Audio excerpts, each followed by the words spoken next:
Before I share our final devotion for this week on descending into greatness, I just want to recap the different ways we've looked at humility and its importance as a follower of Christ. We began with Jesus in Matthew 23, verses 1 through 12, and Jesus' reminder that all who exalt themselves will be humbled, and all who humble themselves will be exalted. We heard God speaking through the prophet Isaiah about how God dwells with the humble in heart and the contrite in spirit who tremble at his word.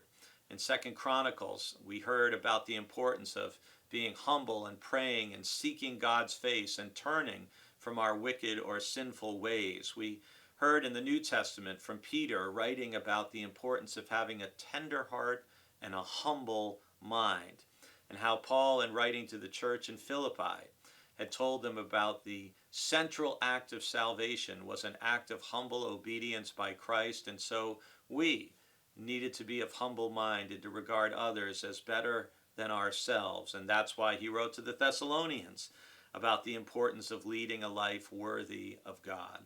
And then finally, I want to share a wonderful brief little parable of Jesus from Luke chapter 18, verses 9 through 14, where Jesus is again emphasizing the importance of humility.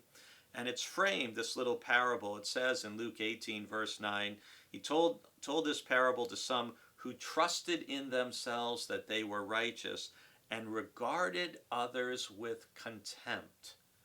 And contempt is a spiritual condition. It's a spiritual way of looking at other people that we do not want to be guilty of.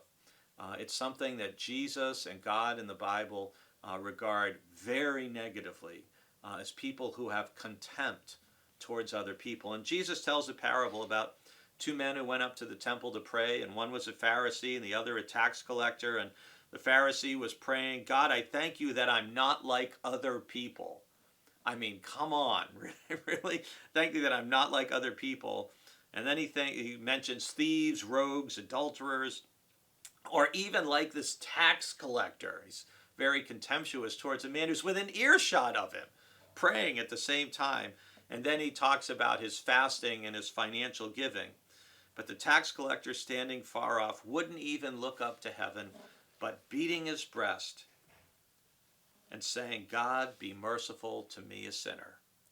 That's our verse for the day, verse 13. And that's the end of it. God, be merciful to me, a sinner. That's really the prayer we all want to pray, right?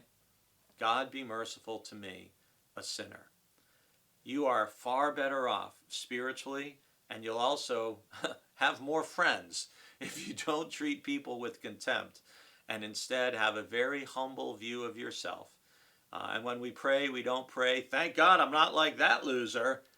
We pray, God, be merciful to me, a sinner, and help me to be more like Jesus.